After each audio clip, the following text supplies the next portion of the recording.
Hello everyone, this is आकाश तिवारी। आज हम बात करने वाले हैं क्लास 10th के चैप्टर नंबर 4 जो कि है हमारे पास क्वाड्रेटिक इक्वेशन। इसके अंदर हम क्वाड्रेटिक इक्वेशन चैप्टर का पूरा कॉन्सेप्ट डिस्कस करेंगे और जानेंगे क्वाड्रेटिक इक्वेशन होती क्या है, किस किस तरह से हम उसके सॉल्यूशंस निकाल सकते हैं, यानी जीरोस निकाल सकते हैं और नेचर ऑफ रूट्स क्या होते हैं। सो स्टार्ट बेसिक से करते हैं, क्वाड्रेटिक इक्वेशन एग्जैक्टली होती क्या है।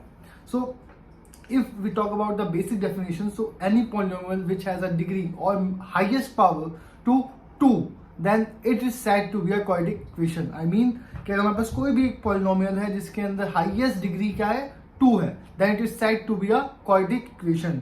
If I want to write a general equation for it, so it can be ax square plus bx plus c is equal to 0. यहाँ पे हमारे पास a b c coefficients है। मैंने पहले लेक्चर्स में बता रखा है कि जहाँ पे एक एग्जैक्ट एक पर्टिकुलर कॉफिशिएंट आता है वहाँ पे हम चाहे तो x की पावर 0 भी लिख सकते हैं, मतलब ax square plus B x plus C X की power 0 is equal to 0, right. So यहाँ पे हमारे पास क्या होगी, ये हमारे पास एक जनरल इक्वेशन है, जनरल एक प्रेजेंटेशन है किसकी, क्वाड्रेटिक इक्वेशन की। अगर एग्जाम्पल्स की बात करें तो an example we can take like 4x square plus 3x plus 9 is equal to 0. This is also quadratic equation. But अगर मैं देखूं x plus 4 ब्रैकेट x की square plus 3x plus 1 is equal to 0, अगर मैं कहूं क्या ये quadratic equation होगी, सो बिल्कुल भी नहीं। अगर मैं इस इक्वेशन को पूरा सॉल्व करूंगा सो ये जब इससे मल्टीप्लाई होगा तो हमारे पास x की पावर 3 आ जाएगी। अगर पावर 3 जा रही है तो वहां पे ओके, सो जा रही है, सो वहां पे कोई भी क्यूबिक इक्वेशन बनेगी, ना कि क्वाड्रेटिक इक्वेशन। सो ये बात ध्यान में रखना, हमें पूरी इक्वेशन देखी है, ना कि एक सिंपल इक्वेशन का पार्ट, राइट। सो अगर हम इसको और आगे लेके जाएं तो हमें पता चलता है कि हम क्वाड्रेटिक इक्वेशन या फिर किसी भी इक्वेशन की नंबर ऑफ जीरोस निकाल सकते हैं या फिर सॉल्यूशंस निकाल सकते हैं। पहले भी लेक्चर से मैंने बताया हुआ है कि सॉल्यूशंस या फिर जीरो वो नंबर्स होते हैं जो कि पूरी इक्वेशन को जीरो कर दे, मतलब सेटिस्फाई करते हैं। फॉर एग्जांपल अगर मैं कहूं कि एक्स स्क्वायर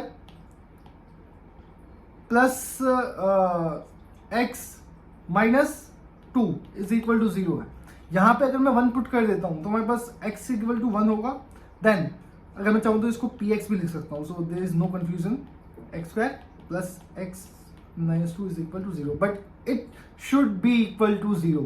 हमेशा हमारे पास ये पॉलिनोमियल होगा क्वाड्रेटिक इक्वेशन का, वो 0 के इक्वल होना चाहिए। अगर 0 के इक्वल नहीं है, वहां पे कोई भी एक्स्ट्रा क्यूबिक या फिर किसी भी तरह का पॉलिनोमियल आ रहा है या फिर कोई और एक एक्स्ट्रा वेरिएबल आ रहा है, then it's not a quadratic equation, बात याद रखना, राइट। सो अगर मैं चाहूं तो यहाँ पे 1 पुट कर सकता हूं। अगर मैं 1 पुट करूंगा तो 1 plus 1 minus 2 is equal to 0, plus 1 plus 1 2 minus 2 is equal to 0, it will become 2 minus 2 0। So हमारे पास जो आंसर आ रहा है वो 0 आ रहा है, मतलब जो ये x इज इक्वल टू 1 पे हमारे पास जो वैल्यू है या x इज इक्वल टू 1 है वो उसका सॉल्यूशन है, ठीक। हर एक इक्वेशन के 2 सॉल्यूशंस होते हैं, हर एक इक्वेशन एक क्वाड्रेटिक इक्वेशन के। अगर मैं कहूँ क्यूबिक के अंदर 3 सॉल्यूशन होते हैं, क्वाड्रेटिक के अंदर 2 सॉल्यूशंस होते हैं। जितनी पावर या फिर जितनी डिग्री, पावर नहीं डिग्री कहेंगे, जितनी डिग्री उतने ही सॉल्यूशंस एग्जिस्ट करते हैं। तो हमारे पास क्वाड्रेटिक इक्वेशन के 2 सॉल्यूशंस होते हैं। अब मेन बात ये है कि इनको निकालने का तरीका होता है। 2 तरीके हम इस चैप्टर के अंदर पढ़ने वाले हैं। एक है कि हम मिडल टर्म स्प्लिटिंग की बात करेंगे, जिसके अंदर हमारे पास जो मिडल टर्म होगी एक्स स्क्वायर प्लस एक्स वाली जो टर्म होती है, मिडल वाली टर्म होती है, उसको हम स्प्लिट करेंगे 2 हिस्सों में और उससे सॉल्यूशंस निकालेंगे, राइट। और दूसरी चीज जो हमारे पास होगी वो होगी हमारे पास क्वाड्रेटिक फॉर्मूला। क्वाड्रेटिक फॉर्मूला हम बाद में पढ़ेंगे, इससे जब हम नेचर ऑफ द रूट की बात करेंगे। लेकिन उससे पहले मैं जानने की जरूरत किस चीज को है, क्वाड्रेटिक इक्वेशन को मिडल टर्म स्प्लिटिंग से कैसे सॉल्व किया जाता है। So let's talk about middle term splitting. So let's take an example कि हमारे पास एक पहले जनरली बात कर लेते हैं कैसा होता है। X square plus B x plus c is equal to 0। ध्यान देना, ये जनरली बात कर रहा हूँ मैं, हमने एग्जाम्पल नहीं लिया, मैं एग्जाम्पल लेके अच्छे से समझाने की कोशिश करूंगा, ठीक।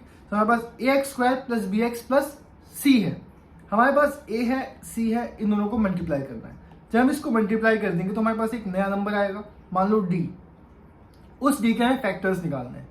जब वैसे एग्जाम्पल हमारे पास 6 होता तो 6 के फैक्टर कौन कौन से होते, 6 × 6, एक ये हो गया, एक 1 हो गया, और 2 × 6, एक 2 हो गया, और 3 हो गया, 3 × 6। अब वैसे ही डी के हमें निकालने हैं। सो डी के मान लो हम कुछ भी लेते हैं, एम और एन आ रहा है, ठीक, एम एंड एन। ध्यान देना मेरा एक्स के अंदर गैप होता है, एन के अंदर गैप नहीं होता है, ठीक है, कंफ्यूज मत होना। तो हमारे पास यहाँ पे एम आ गया, एन आ गया। अब इन एम और एन को हमें ऐसे सब्स्टिट्यूट करना है, या मैं कहूँ कि ऐसे अरेंज करना है प्लस या माइनस की फॉर्म में, कि हमारे पास जो आंसर बने वो बी बने। मतलब एम और एन को प्लस या माइनस करने पे बी आना चाहिए। देन हम बी की जगह उसको सब्स्टिट्यूट कर देंगे एंड फाइनली हम कॉम, मान लो कि हमारे पास प्लस में आ रहा है, तो ये माइनस में भी आ सकता है, anything which according to the question, right. So x multiply करेंगे तो a x square plus m x plus n x plus c is equal to 0। अब बेसिकली जब हमारे पास न्यूमेरिकल टर्म्स होंगी तो उसके अंदर कॉमन लेना आसान रहेगा, हम इसमें अलजेब्रिक फॉर्म में कॉमन नहीं ले सकते, ठीक। कॉमन लेंगे तो हमारे पास आंसर आ जाएगा, ठीक। अब एक एग्जांपल की बात करते हैं, ठीक। मान लो let us suppose one example, x square minus 5x plus 6 is equal to 0। बहुत बेसिक एग्जांपल है, ठीक है, but anything we can take, so an example we can take, so this is the simplest example I thought, so इसी को लेके हम आगे solve करेंगे, राइट। सो अब करना क्या है, बस सबसे पहले हमें ए बी और सी फाइंड आउट करना है, ठीक है, कंफ्यूज मत होना। सबसे पहले ए बी और सी, जब तुम बहुत सारे क्वेश्चंस कर लोगे, जब तुम बहुत सारे एग्जाम्पल्स ट्राई कर लोगे, बहुत सारे क्वेश्चंस अपने खुद से कर लोगे, तुम्हारे पास एक खुद से एक फॉर्मूला बन जाएगा तुम्हारे दिमाग में, और तुम्हें बार बार ए बी सी निकालने की जरूरत नहीं पड़ेगी। लेकिन स्टार्टिंग में जब तुम कर रहे हो तो कोशिश करो ए बी और सी फाइंड आउट करके लिख लो, कंफ्यूज नहीं होगे, ठीक। So a is equal to 1, b is equal to -5, c is equal to 6। Okay, so a आ गया, बी आ गया एंड सी भी आ गया, राइट। सो अब हमें पहला स्टेप क्या था कि ए और सी को मल्टीप्लाई करो।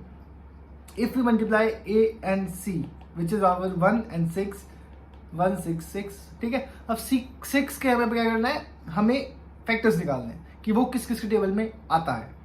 सो 1 into 6, 2 into 3, 3 into 2, जैसे 9th क्लास में सीखा हुआ है, तब भी मैं दोबारा सिखा रहा हूँ, ठीक है, ध्यान से देना, सीख लेना इस चीज़ को। 3 into 2, 6 बन जा 6। अब हमें इनको प्लस या माइनस करके क्या लाना है, -5 लाना है, माइनस छोड़ दो थोड़ी देर के लिए, 5 लाना है, ठीक। अगर मैं 6 को 1 से माइनस कर दूं तब भी मेरे पास 5 आएगा, और मैं 2 और 3 को प्लस कर दूं तब भी मेरे पास 5 आएगा। सो अब करना क्या हमें, दोनों में से कुछ कोई दिक्कत नहीं है, आंसर सेम ही आएगा। फॉर एग्जाम्पल अगर मैं 2 और 3 ले लूँ तो क्या होगा, एक्स स्क्वायर -5 की जगह पे 2 + 3 लिख दिया और एक्स लिख दिया, ये सिंपलेस्ट तरीका है, सिंपलेस्ट, ठीक। 6, अब हमें x आगे ले लेना चाहिए, -x, सिंपल सिंपल से रूल है, ध्यान से एक एक स्टेप देख लेना, तो आगे चल के दिक्कत बिल्कुल भी नहीं आने वाली। X square -2x -3x + 6 is equal to 0। अब देखो करना क्या हमें, स्टार्टिंग के 2 और एंडिंग के 2 में से कॉमन ले लो।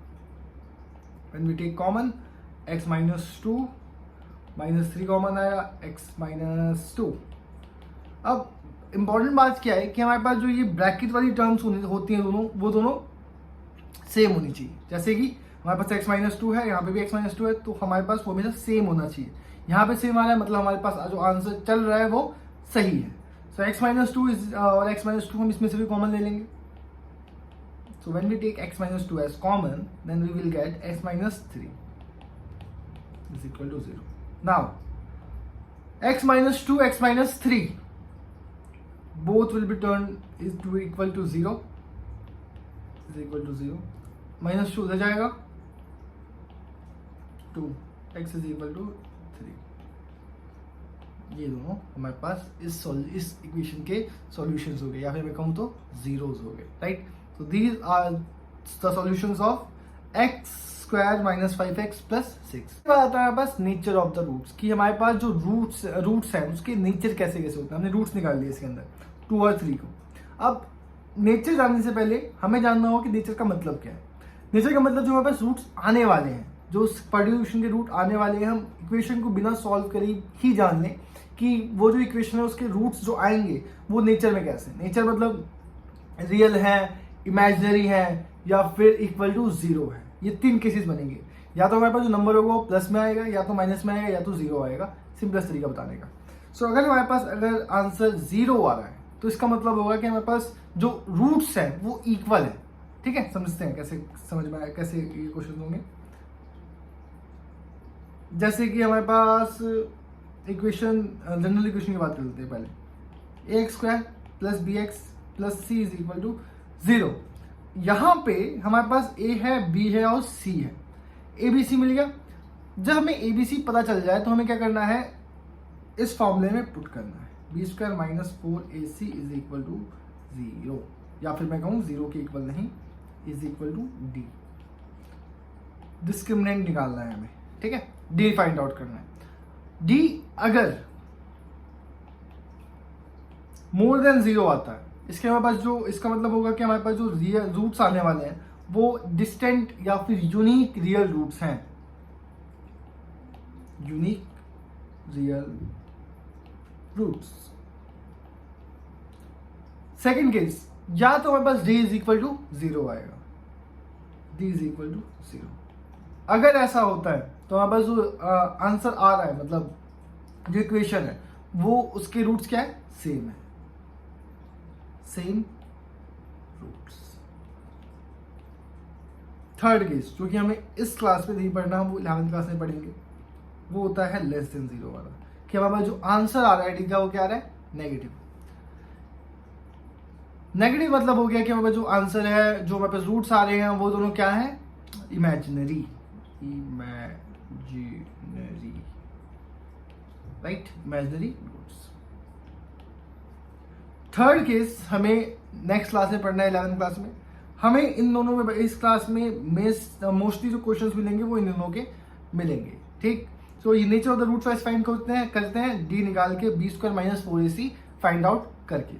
इसके बाद मैंने स्टार्टिंग में बताया था कि हमारे पास रूट्स निकालने के 2 तरीके होते हैं, एक मिडिल टर्म स्प्लिटिंग, दूसरा होता है क्वाड्रेटिक फॉर्मूला। क्वाड्रेटिक फॉर्मूला होता है is equal to -b + √b² - 4ac upon में 2a। अगर हम a, b और c की वैल्यूज इसके अंदर पुट कर देंगे तो हमारे पास जो आंसर रूट्स हैं वो दोनों आ जाएंगे। Now to understand more about quadratic formula, एक एग्जांपल ले लेते हैं। और 3x² - 2x + 1/3, जो कि एक एनसीईआरटी का एग्जांपल है। अब क्या करना है हमें इसके अंदर, हमें क्वाड्रेटिक फॉर्मूला की मदद से इसका रूट, हमें इसके रूट्स निकालने हैं। सो इफ वी टेक, सबसे पहले हमें क्या करना है, ए, बी और सी फाइंड आउट कर लेना है। ए हो गया 3, बी हो गया -2, सी हो गया 1/3। अब हमारे पास x = -b ± √b² - 4ac upon में 2a का फॉर्मूला है, हमें सिंपली इसके अंदर पुट कर देना है। So when we will put -2 ± √b² - 2 का square -4ac, our c is 1/3 and a is 3, sorry. Now 2a, a कितना है 3। अब इसको सॉल्व करते हैं आगे। 3 में 3 कैंसिल आउट हो गया, 2 ± √2 2 4 माइनस ये 4 हो गया, एंड 2 3 4 - 4 0 एंड 2/2 3, 2 से 2 कैंसिल, 1/3। अब हमारे पास x क्या आ गया, 1/3। हमारे पास दोनों के दोनों, जो हमारे पास इक्वालिटी इक्वेशन है उसके 2 रूट्स आएंगे, दोनों के दोनों रूट क्या होंगे, 1/3 1/3। अब एक और चीज़ समझ लेते हैं इसके अंदर, जैसे कि मुझे क्वेश्चन रूट्स निकालने को ना कहता, सिर्फ कहता कि नेचर बता दो कि रूट्स का नेचर क्या होगा, क्या रूट सेम होंगे या फिर रियल होंगे या फिर इमेजिनरी होंगे। ठीक, तो मैं क्या करूंगा, सिर्फ और सिर्फ ये पुट करूंगा, डी वाला पार्ट, d = b² - 4ac। सो जब मैंने b पुट किया, सो b क्या आएगा, 4 - 2 का स्क्वायर, 4 3 एंड 1/3, राइट। सो 2 2 4, 3 से 3 कैंसिल आउट हो गया, 4 - 4 = 0। डी इज इक्वल टू 0 और डी जब 0 के इक्वल होता है तो हमारे पास जो आंसर आता है, रूट्स आते हैं, वो हमेशा सेम होते हैं, right. So that's all for today's video. इसके जितने भी एग्जांपल्स हैं हम आने वाली जो वीडियोस होंगी उसमें डिस्कस करेंगे और इसके नोट्स तुम्हें टेलीग्राम पे मिल जाएंगे। So do join the Telegram channel.